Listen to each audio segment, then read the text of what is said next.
Today I want to talk about dealing with a seller's market.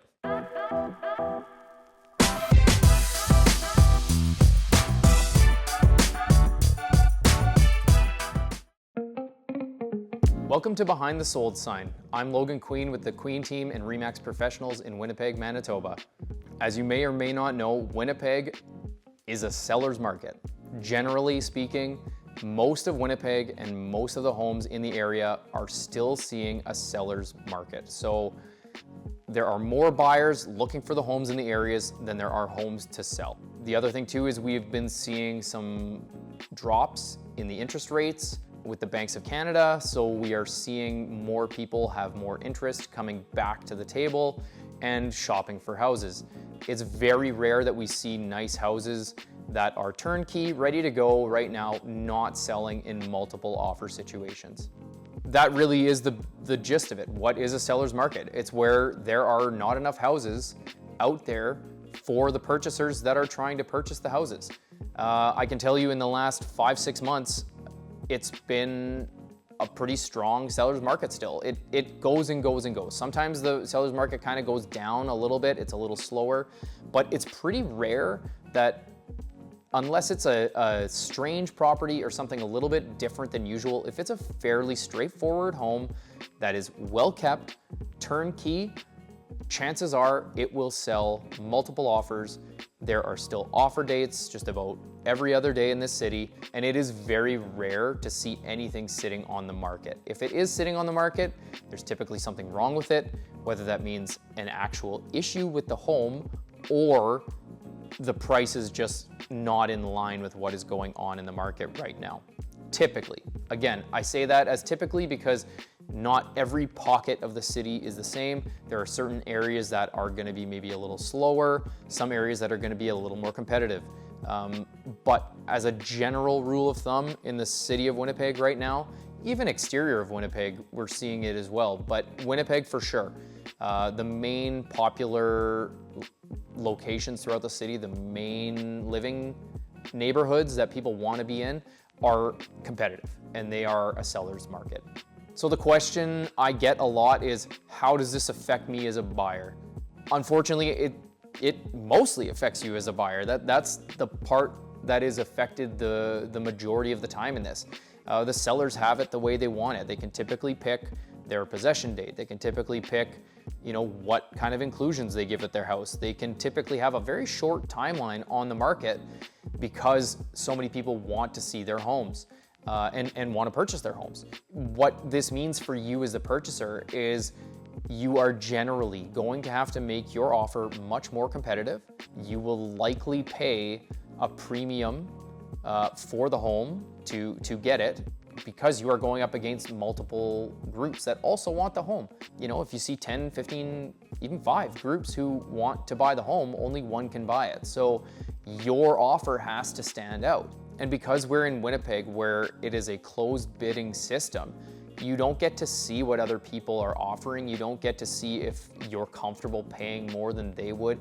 You really have to put your best foot forward and choose a number and terms in the contract that work for you, but are almost more favorable to the seller. So a lot of the times we're seeing people, maybe they would prefer a possession in 8 weeks, but they're taking a possession in 3 weeks because that's what the sellers want. Or they're paying $20,000 to $30,000 more than they had expected to pay from the list price because they just really want this home. And that's not really a conversation about underpricing, overpricing, any of that kind of stuff. This is really just, a home is really worth what someone's willing to pay for it, and it shows. Like if the house is overpriced in the market, you can see it sit. But if the house is priced correctly and multiple people are interested in it, it may sell for a fair bit more than the value anyways. And that really doesn't matter too much from the perspective of a purchaser, unless you're really working on thin margins for your mortgage. But from a perspective of purchasing, the competition can be a little stiff and it can be a little uncomfortable at times. You may find yourself offering on 4 or 5 houses before you find one that you're willing to fight for, or just the stars align that work that that's the house you get. Are there things you can do in a seller's market as a purchaser to make your offer stand out? Absolutely. Absolutely you can. So as I alluded to a little bit earlier, unfortunately a big portion of that is offering just about as much to the vendor that they've requested. So if they have an ideal possession date, give it to them. Bigger deposits usually show a better financial security. So if you have the opportunity to put a bigger deposit forward, put a bigger deposit forward. You know, show your financing the way you're financing a home on the offer to purchase. Don't necessarily just write by way of cash and mortgage. You know, you can write your offer how you want, but if you show your breakdown and show that you have a very strong, you know, 15%, 20%, whatever it is, down on the home, it may be better than just by way of cash and mortgage without an understanding of what the breakdown could be. Conditions obviously come down to it, a huge part of the purchasing. Certain conditions will almost always be a deal breaker in a multiple offer situation. For example, if you have a home to sell and you're competing against other offers, the chances that other offers also have a home to sell as part of their offer are going to be very slim. I generally tell my clients, if you have a home to sell in this market, you should be selling your home first. You shouldn't be writing offers contingent on the sale of a home in this market. It's just too competitive for those to be accepted. Even home inspection conditions, unfortunately, in this market are nearly deal breakers. You know, if you have 5 or 6 offers to choose from and yours has a home inspection, but 4 of them don't, why would they choose one that gives the buyer a better opportunity to get out of the contract? You know, it's sort of strategic, but there are ways to protect yourself in that regard too. I'm sure you've seen other videos of ours that we talked about pre-inspections. So if it's you know, something that you really need to have or something you're concerned about when you're purchasing, you can do a pre-inspection and then not have it as a requirement of your offer to purchase, and that can help you out a fair bit.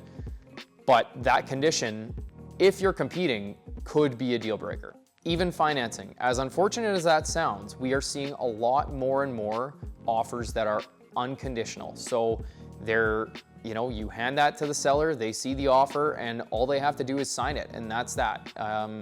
You know, it sounds quick and easy, but obviously there's a little bit more to it behind the scenes.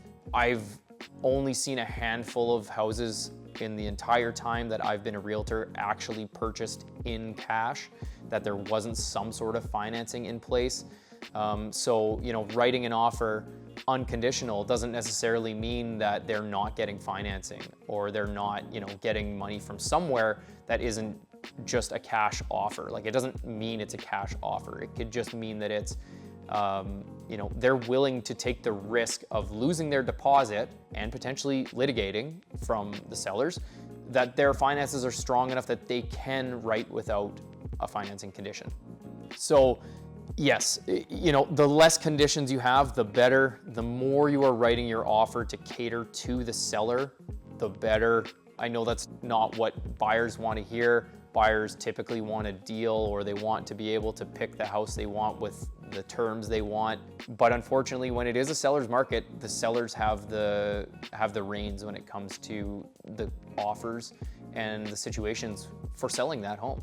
So if you are in a seller's market, there are some things that you should certainly be avoiding when you are potentially offering on a property or looking or getting ready to purchase. Some of those things would be, and again, this is very property specific. I mean, there will be certain properties where, you know, there might be multiple offers, but those offers could all be under the list price, but that's very extreme in a rare situation. You know, typically like a very rundown house, maybe something that, like, you know, beyond repair and needs to be taken down, could be lot value. Again, this is very situational specific, but generally any kind of multiple offer situation is not going to be selling for list price or under list price. It's very typically going to be at list price or higher, whether that's a little bit or a lot. We still have seen some swings this year of about $100,000 over the list price, a few more a bit higher than that even, but that's typically not the general swing of things. Some things not to do would be to under offer on a multiple offer situation. I get from the perspective of, hey, we would like to try, sure, but just know that if you're doing something like that, the chances are that you are pushing the price even higher because the competition thinks you're putting in a competitive offer. That home may become the next comparable for the next house that you want. So it may have sold for list price if you didn't offer an under list offer, but you offer an under list offer, and the group who would have paid list price now pays 15 or 20 grand over what the purchase price or the list price was. Now you've set a comparable home higher than what it should have been. So you're not necessarily helping yourself down the line. It would be better, if you're not willing to compete on it, to just let it pass. If it passes offer date and you don't get the home and nobody offers on it, then you potentially have a chance to negotiate. But if you are really considering offering under list price, I would highly, highly recommend not to offer on offer date. I would recommend waiting and then seeing if you have a chance to negotiate. Some other things not to do, again, like I mentioned, is having a home sale condition. If you are offering in multiple offer situations in a seller's market with a home sale condition, the chances of your offer being accepted are astronomically low. It's just such a massive risk for a homeowner selling their home to assume that you will get your home sold in a certain amount of time to purchase their home. Yes, it is a seller's market, so you do have that benefit, but it's not a guarantee, and you're passing your risk on to the sellers.